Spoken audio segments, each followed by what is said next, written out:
Barrister Umair साहब, आप क्या कहते हैं? आपकी जमात के ऊपर भी आम तौर पर तहफ़्फ़ुज़ात यही हैं, हुकूमती जो इत्तेहाद है वो कहते हैं कि आप लोगों के पास या मैंडेट नहीं है, या आप लोगों के पास वो जो सियासी कुव्वत होती है ना, खड़े होकर जमकर बातचीत करके मसाइल को हल करने की, आपके अंदर उसमें भी कमी है। आप लोग घबराते हैं कि सोशल मीडिया एक्टिविस्ट क्या कहेंगे। एक यूट्यूबर लंदन या अमेरिका में बैठ के कोई यूट्यूब बनाता है तो आप उस पर भी परेशान हो जाते हैं।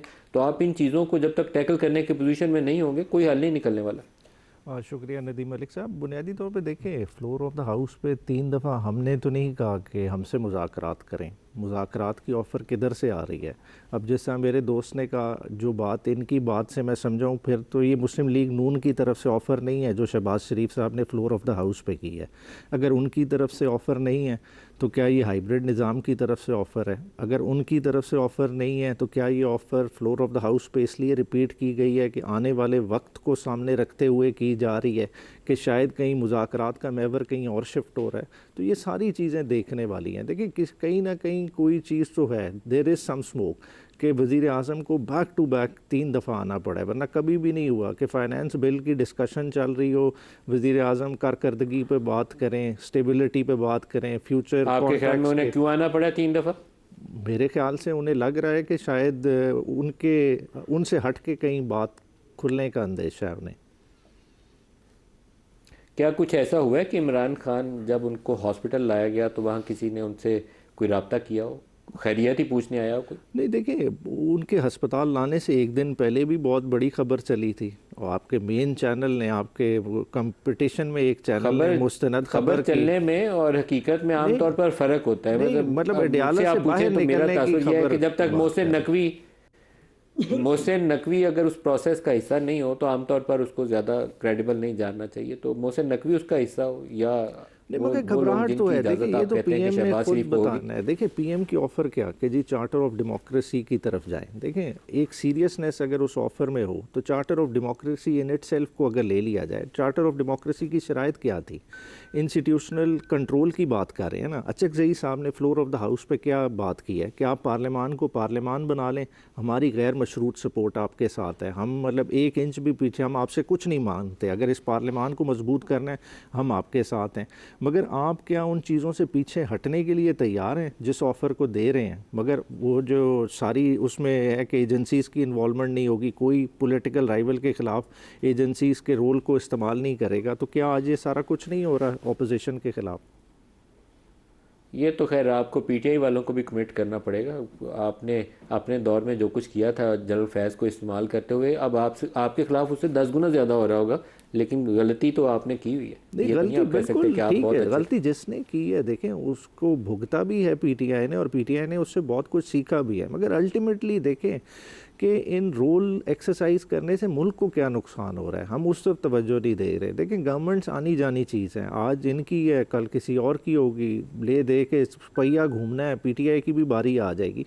मगर हो क्या रहा है कि हम अपना कंट्रोल बनाने के लिए वसाइल का जो बेदरेग इस्तेमाल करते हैं अपनी खुद नुमाई के लिए, अपने इक़्तिदार को मजबूत करने के लिए, उसके अल्टीमेटली पाकिस्तान जो आज प्राइस पे कर रहा है वो आप इस बजट में देख लें कि अल्टीमेटली हमारी डेट सर्विसिंग इतनी बड़ी हो गई। हमारा आज भी जो बजट जिसको हम इतना कह रहे हैं कि स्टेबिलिटी वाला बजट है, वो 5,200 अरब के खसारे वाला बजट है। तो देखें, ये सारी प्राइस हम इसी चीज़ की पे कर रहे हैं।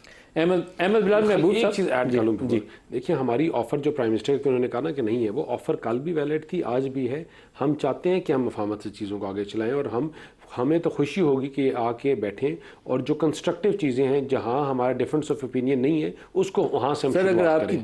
दावत बरकरार है तो आपको इसको इंस्टीट्यूशनलाइज करना चाहिए। स्पीकर ऑफिस फॉर्मली इनवाइट करें, 3-3 अरकान की कमेटी बनाएं, 6 लोग बैठे मिलकर और बातचीत करें और कुछ एसओपीज तय करें। आप इसको फॉर्मलाइज नहीं करते, नहीं, इनकी आप तरफ हवा से में बयान देते हैं कि हाँ इनकी जी, तरफ से हामी तो आए, हाँ जी, हामी इनकी उमैर तरफ से साहब आए। आपकी तरफ से इनकी हामी जो है तो जमात के, बताइए। देखिए मिनिस्टर साहब बैठे ये हैं, इनसे मेरी कहते और हैं बैरिस्टर साहब के गौहर ऊपर साहब नहीं का है, इनकी आपने जमात के बयान हेड्स हैं, चलाया उनकी है, तरफ से हामी आने की जरूरत आपने है। गौहर साहब का बयान जी। चलाया, उन्होंने कहा सियासी संजीदगी शो कर लें, तो क्यों नहीं? कौन सी पॉलिटिकल पार्टी है कि जो मुज़ाकरात पे यकीन नहीं सर, आप रखेगी? दोनों को शो करनी पड़ेगी बैरिस्टर उमैर साहब। बैरिस्टर गौर साहब खुद बोझ लेने पे तैयार नहीं होते। माजरत के साथ वो अस्पताल में इमरान खान जा रहे हो तो उनको दावत दी जाए तो वो साथ अचकज़ई साहब को ढूंढते हैं कि मैं अकेला गया तो पार्टी का दबाव या अलीमा खान का दबाव मेरे ऊपर आएगा। तो इस तरीके से तो सियासी मुज़ाकरात नहीं हो सकते। मतलब you also know it very well, ये सियासी तनाज़ा है जिसका सियासी हल चाहिए देखिए, और आप लोगों को बोझ उठाना पड़ेगा। नबियों ने भी मदद मांगी है, नबियों की दुआओं में भी कि मेरे साथ मेरे भाई को कर दें। मौके आ जाते हैं लाइफ में जो है ना कि कभी कभार अकेला नहीं आप फैसले कर सकते, तो उसमें इसमें कोई हर्ज नहीं है अगर कुछ साथ हो जाता है। ख्वाजा आसिफ साहब का एक स्टेटमेंट है हमारे पास, वो भी दिखा दें, फिर बैरिस्टर साहब से जवाब लेते हैं। जब इमरान खान साहब वज़ीर आज़म थे इस मुल्क के, ये हमसे बात नहीं करते थे। हमारे पार्लियामेंट्री निजाम को और सियासत को जितना इमरान खान ने नुकसान पहुंचाया है, पिछले 78 साल में किसी शख्स ने इतना नुकसान नहीं पहुंचाया। महमूद खान अचकज़ई अजीबो गरीब लगते हैं इनके दरमियान बैठे हुए। उनकी एक रवायत है, रवायात है, लेकिन उन लोगों की तो रवायात ही कोई नहीं है। एक बंदे की ख्वाहिश के ताबे होकर कोई पार्टी नहीं चल सकती। आए माजी को वो भी करेक्ट करें, हम भी अपने माजी को करेक्ट कर लें, हमसे भी गलतियां हुई हुई हैं। मिस्टर उमैर साहब, माजी आप सारे मिलके एक दफ़ा इस्लाह कर लें तो शायद आइंदा के लिए राह भी दुरुस्त हो जाए। देखिए, माजी फिर है बहुत दूर जाना पड़ेगा। फिर खाली माजी इमरान खान के 3 साल तक हम क्यों महदूद करते हैं। देखें, एक अहमद बिलाल सूफ़ी साहब ने बात की कि जो है ना, अहमद बिलाल महबूब साहब ने बात की इस बारे में कि जी जिस तरह से भुट्टो साहब के दौर में बातचीत हुई। देखें, जिस तरह से जद्दा डील हुई वो सबके सामने है। बेनज़ीर साहब के लिए किस तरह से ब्रिटिश और यूएस हुकूमतों ने इंटरवीन किया, दुबई में मुलाकातें सिलसिला चलता रहा और रहमान मलिक इंटरवीन करके फिर जिस तरह से मामला मरा, फिर मुशर्रफ साहब से उनकी दुबई में मुलाकात हुई, फिर करके चीज़ें, फिर उसके बाद बेसिकली चार्टर ऑफ डिमांड जो आ रहा है वो 2006 में है, 2007 में NRO आ रहा है। तो ये सारी चीज़ें हैं, ये सारी किसी से ढकी छुपी तो नहीं है। और फिर ताना दे रिवायात का, तो रिवायात तो ये पहले डली हुई हैं। फिर इन रिवायात का पहले फ़ैसला कर लें कि कौन सी रिवायात दुरुस्त हैं, कौन सी नहीं है।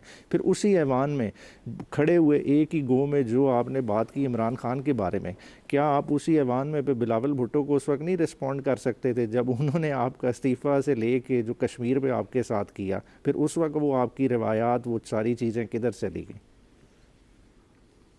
अहमद बिलाल साहब, मार्क लाइल ग्रांट जो बरतानवी सफ़ीर थे इस्लामाबाद में, मार्क लाइल ग्रांट NRO की टॉक्स के अंदर वो जो शुरू करने वाले कुछ चंद एक लोग थे, उनमें थे कोंडालीज़ा राइस, उन्होंने सपोर्ट की। और फिर जब जनरल मुशर्रफ से इंतकाल इक़्तिदार भी होना था तो वो रिचर्ड बॉचर और निगरे पॉन्टे अमेरिका से आके हफ्ता इधर इस्लामाबाद में बैठे रहे थे। तो इतना ज़्यादा हमारे यहाँ लंदन और वाशिंगटन का असर था इस सियासी मुफाहमत में या इंतकाल इक़्तिदार में, जो भी कह लें। तो कुछ ऐसा दोबारा भी करना पड़ेगा तब चीज़ें आगे सीधी होंगी, या हम खुद भी कुछ कर सकते हैं? आपने 2008 के इंतखाबात के बारे में जो फरमाया वो तो चौधरी शुजात हुसैन साहब की अपनी जो लिखी हुई किताब है ना, उसके अंदर भी उन्होंने बड़े तफसील से जिक्र किया है कि किस तरह से वो इंतखाबात वो हार गए, क्योंकि ये पहले तय हो चुका था और मुशर्रफ साहब ने उनको बता दिया था कि इस दफ़ा बारी पीपल्स पार्टी की है, क्योंकि तमाम लोगों ने इंटरवीन करके ये तय कर दिया था। वो तो एक अलग बात है, लेकिन मैं ये कहता हूँ कि हम उस दौर से गुजर गए हैं। अब देखिए, माजी में जो भुट्टो साहब की बात मैंने की थी पार्लेस में, उसमें सऊदी अरब के सफ़ीर जो थे रियाजुल खतीब साहब, उन्होंने की रोल अदा किया था बतौर मीडिएटर के। और मीडिएटर की ज़रूरत होती है, ये ज़रूरी नहीं कि मीडिएटर को बुरी बात है। दो जब आपस में फ़रीक फंस जाते हैं तो फिर दरमियान में किसी को मीडिएट करना पड़ता है।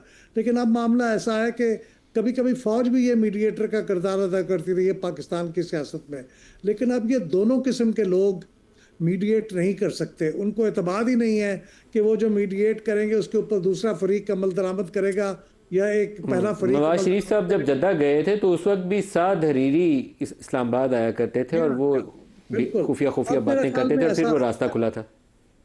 नहीं, अब मेरे ख्याल में कोई मीडिएटर दस्तयाब नहीं है। अब ये खुद ही कुछ करना पड़ेगा और ये मैच्योरिटी इसी में है कि खुद ही कर लें। लेकिन बज़ाहिर बड़ी मुश्किलात लग रही हैं जी, क्योंकि देखें, आप वो एक तरफ तो आपने महमूद खान अचकज़ई साहब को इस बारे में ज़िम्मेदार बनाया है, लेकिन उनके पास भी मैंडेट नहीं है। ये मानने की बात है, उनके पास मैंडेट नहीं है और किसी के पास भी मैंडेट नहीं है। अगर मैंडेट नहीं है तो वो बातचीत करने में उनकी हिचकिचाहट समझ में आती है, और मैंडेट लेने के लिए जो लवाजमात चाहिए वो हो नहीं सकते, इसलिए मुज़ाकरात नहीं हो सकते। लेकिन मेरे ख्याल में जो PTI की क़यादत यहाँ मौजूद है वही उसी को ही ये चाबी लगानी पड़ेगी और कुफल खोलना पड़ेगा। उनको डर ये है कि अगर वो मुज़ाकरात पे चले जाएंगे तो इसको -1 लोग समझने लग जाएंगे और हुकूमत भी ये तासुर देगी कि ये -1 की तरफ कदम है। तो उनकी हिचकिचाहट समझ में आती है, लेकिन लीडरशिप यही होती है कि आगे बढ़ना पड़ता है ताकि रास्ता खुले। बैरिस्टर उमैर साहब से देखें क्या रद्द अमल है सर आपका? देखें बात है, देखें फिर वही पास में चले जाते हैं। इमरान खान को आपने कह दिया, देखें आप हिस्ट्री को खंगालें, जनरल जिलानी का बगल बच्चा इमरान खान तो नहीं था ना। जनरल जिलानी के बगल बच्चे से बनने के से सफ़र शुरू और हकीकी बच्चा बन गए जनरल ज़िया का। फिर देखें कॉन्डक्ट में क्या आया, जब इतनी मोहब्बत भी मिली फिर भी आपने क्या किया, जनरल ज़ियाउद्दीन को लाने के लिए आपने ही एक आर्मी चीफ को अगवा कराने की कोशिश की ना, वो इमरान खान तो नहीं था। फिर जो गुजरांवाला की स्पीच उठा के देख लें, आज आप कहें कि जी वो सोच बुनियादी देखें, बुनियादी सोच क्या है। तमाम पॉलिटिकल पार्टीज़ क्या चाहती हैं कि किसी एक एक्स्ट्रा एंड से इंटरफेरेंस ना हो, पॉलिटिकल फील्ड आज़ाद हो। हम खुद आपस में कोशिश वो वाली करना ही नहीं चाहते। जब हम इक़्तिदार में आ जाते हैं, हमें जहाँ से कोई एक्स्ट्रा हेल्प मिल जाए हम वो लेने को तैयार हैं, मगर हम सियासत को जो है ना मौका नहीं देना चाहते। हम एक दूसरे को जितना रगड़ा लगा सकते हैं हम लगाएंगे, मगर जहाँ ख़राबी है, जिसकी अचक ज़ई साहब ने फ्लोर ऑफ द हाउस पे भी निशानदेही की कि देखें हम सबको अपने अपने रोल में वापस जाना पड़ेगा। अगर पॉलिटिकल पार्टीज़ का भी कोई एक्सेस रोल है तो हम वो वापस देने को हमें तैयार होना चाहिए। देखें मुल्क सबका है, हम उसके लिए नहीं कर रहे। हम क्या कर रहे हैं कि हम अपना इक़्तिदार बचाना चाह रहे हैं, और इस इक़्तिदार के लिए हम इतनी एक्सट्रीम हद तक जाना चाहते हैं कि हम जो डिसेंटिंग वॉइसेस हैं हम कहते हैं उस सोच को मार दे। देखिए उसी सोच को मारने के नतीजे से ही पाकिस्तान में ये सारे फसादात हुए हैं ना। आज कश्मीर जल रहा है, बलूचिस्तान को हीलिंग टच की ज़रूरत है। वो किस तरह से आएगी जब हम सियासतदान अपना रोल नहीं प्ले करेंगे। आपने AJK में PTI की गवर्नमेंट निकाल दी, चले जैसे भी निकाली, सियासी लोग पीछे हुए, आज एक नया फसाद बन के सामने आ गया है। आपको भी पता है कि वो इंटरनेशनली आपके लिए बैड लाइमलाइट क्रिएट कर रहा है। अगर सियासी लोग हों, सियासी लोगों का बीच में प्रॉपर किरदार हो तो ये वाले मसले नहीं हो सकते, ये सेट हो सकते हैं। मगर आज भी हम क्या कर रहे हैं, हम एक खौफ से मुज़ाकरात की भी बात कर रहे हैं। वो खौफ क्या है? -1 हर पार्टी के साथ हुआ है। देखें इमरान खान को जेल में करके PTI के साथ -1 चल रहा है ना, तो नवाज शरीफ साहब भी आज इक़्तिदार में -1 ही हुए हैं। मगर मसला क्या है, इससे बड़ा भी मसला दरपेश है जिसको शहबाज शरीफ साहब को ठीक अदराक है कि ये -1 से -all की तरफ गेम जा रही है।